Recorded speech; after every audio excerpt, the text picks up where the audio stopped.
coming up on a special episode of Small Town Big Deal. Ladies and gentlemen, our honorees tonight are Bridges of Hope. Recognizing those who are doing what many thought couldn't be done. The land that we're standing on right now was once the county dump, and now it's growing things to feed the neighborhood. Touching hearts, building hope, and saving lives. I feel really grateful to have these dynamic and growing relationships that are filled with love.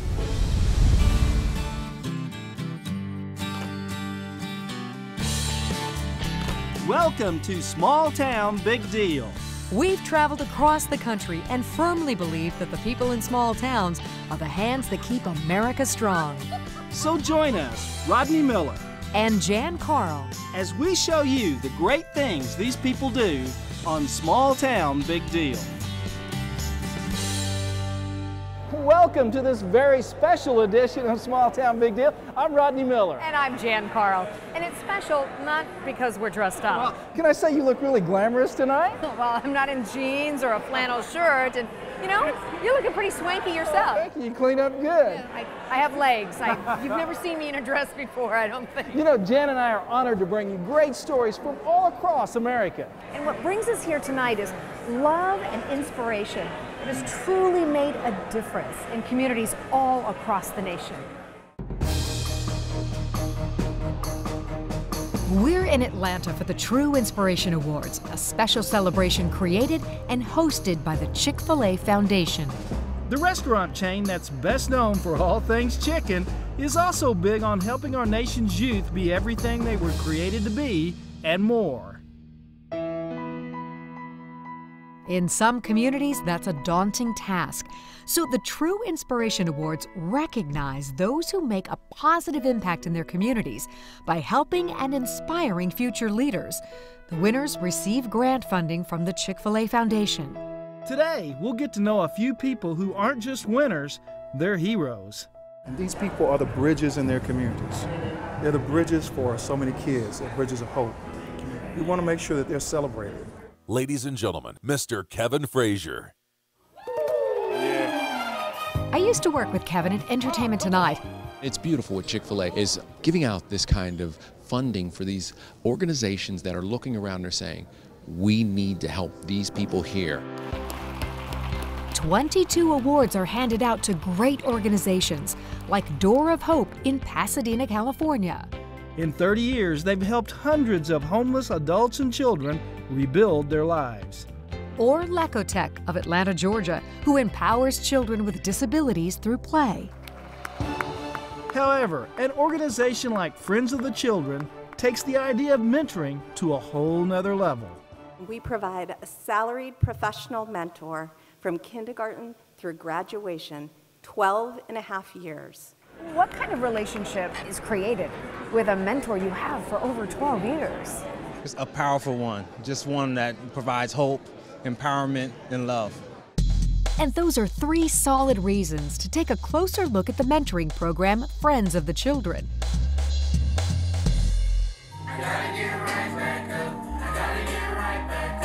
As a musician, Spencer Hill hopes to hit just the right note with these kids. That's the one. Thank you. Good job. That's because as a mentor, he is committed to shaping their lives. We really try and focus on empowering them, making them self-sufficient, and just being able to be successful out here without us. Spending time in a recording studio is one of the countless activities that these kids would never have had the opportunity to do otherwise. I think she's just going to listen to it. We just got the perfect take, though, from her. There are hundreds of full-time mentors employed by Friends of the Children. With over a dozen chapters nationwide, they touch thousands of young lives. Friends of the Children started in 1993 right here in Portland, Oregon. Yeah, and for 25 years, they've been transforming this community by changing lives, one child at a time. Where do you think these children would be if there was no Friends of the Children? They will be either embedded in the welfare system or they will be in prison. Program founder Duncan Campbell grew up in this Portland neighborhood where Friends of the Children is headquartered today. At the time, it was a rough area. His parents were alcoholics living on welfare. even as a kid, he wanted to make his community better. So I actually decided when I was 12 years old that I didn't want another child to have my childhood. Through sheer determination, Duncan worked his way into the investment industry. By 1990, he made enough money to give back, so he created Friends of the Children to break the cycle of generational poverty.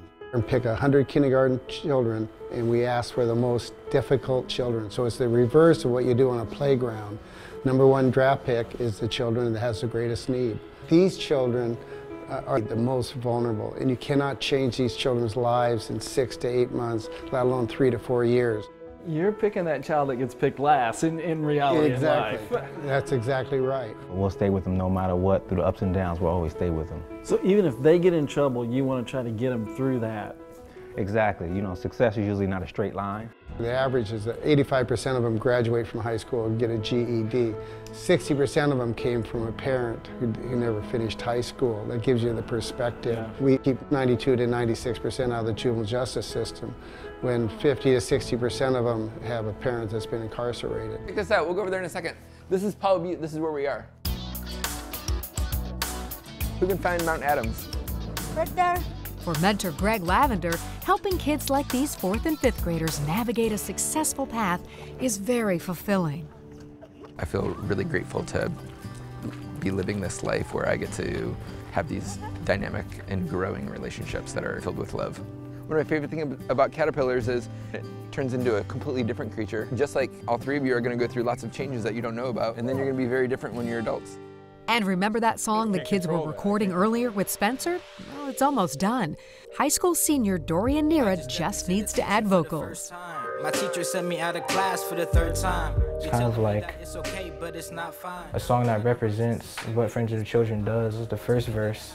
I'm talking about my struggles. Just walking home at 1 a.m. I do not know what the next step is. I've been down this road before. I don't want to go again. Walking home, I'm all alone. All I need now is a friend. Spencer, his 2nd verse, he comes in. He talks about helping me. I'm your conscience coming through. I got you. I gotta get right back up. I gotta get right back up. I gotta get right. What did the True Inspiration Award mean for you all? We're the best kept secret. We're one of the most effective programs in the world. Yeah. But then somebody becomes aware of it, and then you're fortunate enough to get an award. And for us, it's just part of helping us tell the story. You could get right back up. You can do it.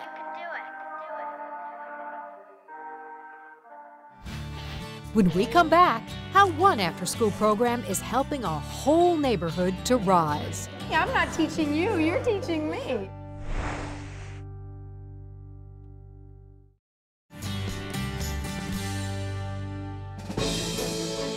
Welcome back to Small Town Big Deal. We're at the Chick-fil-A True Inspiration Awards. They honor individuals who make a difference in communities by helping and inspiring America's youth to become future leaders. Among the awards handed out is the S. Truett Cathy Honoree, named for the Chick-fil-A founder. This year, we honor a remarkable organization called The 11, which has done inspiring work in reshaping many communities in Northern and Southern California from within.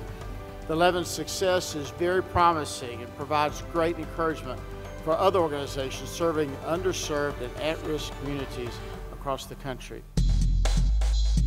The 11 took faith's emboldened light and used it to lift a community out of the shadows. The 11 is open! It's a little after 3 in the afternoon, and the young learners at one of the 11's after-school sites in Fairfield couldn't be happier. After a full day in the classroom, they're ready for more. They really want to better themselves. They want to be better readers. They want to be better thinkers. They want to really perform in their classroom. As executive director of the 11, Mark has taken the message found in a biblical parable about transformation and brought it to life for hundreds of at-risk children at the organization's 16 centers across California. So the 11 name, how did that come about and how did it get started? The 11 is a biblical concept. We're a faith-based organization, so just adding a little bit of time, a little bit of money, a little bit of resources allows for an entire community, an entire neighborhood to grow and to rise. helping entire neighborhoods to rise above the endless cycle of drugs, gangs, and violence is the Levin's mission. And one key ingredient is building their centers inside a neighborhood's housing project. It came from listening to the residents, listening to the mothers that were in that community. They said, you know what, we need a safe place for our children to go. And the gang members are lining up right in front of our school, and they're picking off our kids before they get right into our neighborhood. By partnering with local governments, school districts, and the church community, the Levin is living proof that if you build it, they will come. A group of people got together with some hammers. They converted an apartment complex, 2 of the apartment units to the center, and it was sold out the first week we were there. You know, it almost seems too simple. It does, doesn't it? You know, I mean... That's why the slogan, it works. It just does. John Carley is the police chief of Vacaville, California. How has having the Levin here impacted this community? So when we tried to take a snapshot of what was different from before and after, was over 50% reduction in calls for service and nearly 50% in reduction in crime. In what period of time? 6 months. 6 In months? 6 months, it impacted it that quickly? Yes. And in neighborhood after neighborhood, in apartment complexes and housing developments where the Levin has planted its flag, light is chasing away darkness. Sub-tub. When kids are getting help, when good people are coming to do good things within these neighborhoods, folks take a look at their lives and they go, I wonder if that's something that I want to engage in, or do I want to engage in all this destructive behavior? And so either they change their ways, which is the best, or they move on. As crime has gone down, school attendance and academic performance has gone up, way up. How have your grades changed? My grades changed from to A's. It was S, F's at first. Wow, that's a big change. So how does that make you feel about you? It makes me feel happy. What's your favorite subject? Reading. Reading. So what do you like to read about? I read about like green eggs and ham. Green eggs and ham, that's a good story. 1, 2, 3, eyes on me. 1, 2, eyes on you. When you walk through those doors of 11th site, it's all about I can. I can, we're gonna try, and we're gonna keep trying until we get this. So we want to welcome the folks from Small Town Big Deal. Let's give them a hand. Today you have 2 extra volunteers. Oh, wonderful. So I can't guarantee that I can do the 5th grade math, but Rodney can. Oh, good, Rodney, thank you. She can read, I'll do the math. Thank you, I appreciate that. I'll have a bunch of great nice nieces. Sitting down with these Levin kids really took me back, but I'm not sure who was tutoring who. Oh, I see. So then you go this way on the triangle. Yeah. You're teaching me. I'm not teaching you. You're teaching me. And what have you seen about schoolwork? Have you seen an improvement? Oh, yes. How does that make you feel as a mom? I'm proud. Yeah, proud, proud. By revitalizing their communities from the inside out, the Levin is clearly showing that with the right recipe, we all can rise together. So we've seen fantastic things happen within these neighborhoods that we've served, things that you wouldn't expect from just a tutoring center, because people do have real hope and they have a vision for tomorrow.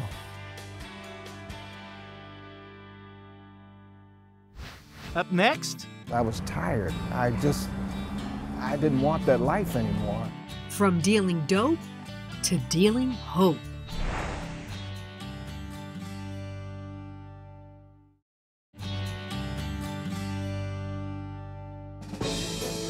Welcome back to Small Town Big Deal. We're at the True Inspiration Awards. This annual celebration, created and hosted by the Chick-fil-A Foundation, honors individuals and organizations making a difference in communities by giving back to help and inspire youth to become future leaders.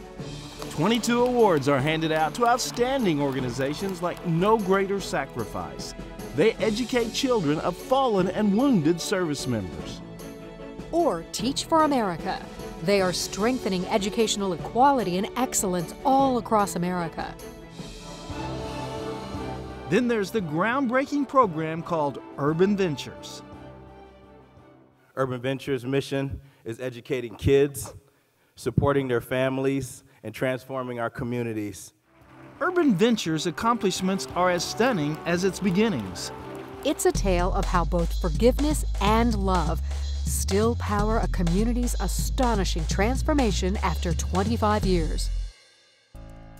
This was a neighborhood that caused Minneapolis to be called Murderapolis in 1996. His gang caused this to be Murderapolis. This was their headquarters right here. John Turnipseed spent the first part of his life in and out of prison. As a gang leader back in the early 1990s, protecting his turf at any cost was a way of life. Hitting somebody in the head with a bat, that was okay if they mess with you. That's how I thought. Back then, the thinking on the streets in this South Minneapolis neighborhood reflected a community lost in a cycle of despair. We bought a lie, and I believed in it. We produced kids that failed. There was no future, but that was our future. At about the same time, on the same turf John claimed as his, Art Erickson started Urban Ventures. He wanted to break the cycle of urban poverty. So we had athletic programs, we had summer programs. Now John wanted nothing to do with what we were doing. None of his people did. In the early days, you two guys didn't really care much for each other. When you're trying to raise criminals, you know, people that come in and try to interrupt that, that's bad for business, you know, and that's what Art was doing. Eventually, John hit rock bottom. So with nowhere else to turn, he reached out to Art. I was tired. I didn't want that life anymore. After a long struggle, John turned his life around. He went from gang leader dealing dope to community leader dealing hope. Today, John is the executive vice president of Urban Ventures, working side by side with his one-time rival, Art. And we've done great work. The bedrock of that friendship fuels Urban Ventures' continuing commitment to break the cycle of urban poverty by educating kids, strengthening their families, and building a healthy community. And healthy communities start with healthy food. Oh, you just planted a head of lettuce. In water. Yeah. I've never done that before. Look at that. This lettuce, along with these peppers and tomatoes, are being grown in the most unlikely of places. The land that we're standing on right now was once the county dump. So this was a space that wasn't used at all, and now it's growing things to feed the neighborhood. In between these two rows can all go. It smells good. Rodney and I are at City Kid Farm with about a dozen volunteers who are busy cleaning equipment and clearing brush. City Kid Farm is part of Urban Ventures' social enterprise program. City Kid Market, City Kid Honey, and City Kid Java create jobs while educating and nourishing the community. Good work. Come on, Jules. Roger Ross is director of Urban Venture Athletics. The year-round program gives kids a shot at building healthy relationships through sports. Coaches not looking for how good you are. They want to see how your character too and your grades. And we want to make sure that we create an environment where it's a safe haven for our kids. If you had to tell me what these coaches are like as guys, what are these guys like? They're really motivational because they push you, but they don't push you too hard. Urban Ventures programs continue to reshape this neighborhood. Since its inception 25 years ago, crime has plunged by 45%, and over 220 businesses have returned to this community. But that doesn't mean anyone at Urban Ventures like Art or John are resting on their laurels. This will never be Crack Alley again. It will never be Crack Alley again. These two former rivals believe any community can solve the complexities of urban poverty. You just start with the basics. And what you need is a relationship of reconciliation and love. Love you, John. Love you too.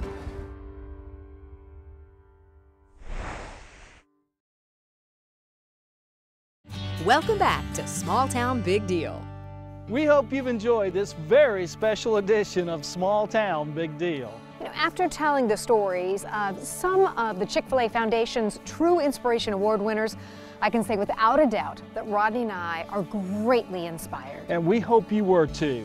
And together, working hard and leading by example, we can help every child be all they were created to be. I'm Rodney Miller. And I'm Jan Carl. Join us again next week when once again we celebrate the great stories from across America. So we're here telling a story about mentoring. What was the next line to think about? And that's why we're here entering. Into the soundstage where Dorian was singing. And you'll see it on the show that we're bringing. Yeah. There you go. Man, we need some music put on the back of that. That drowns us got it. out. You We got need it. music that drowns Well, us when out. they mix it, they'll drown us totally out. But this is a proper noun because it's the name of something, I think. What do you do when you have the two on the bottom, Ronnie? Yeah, I always get confused on that. I don't know. You're asking me? And then the next line is Marine. Oh, Maine, you're right. I got my glasses.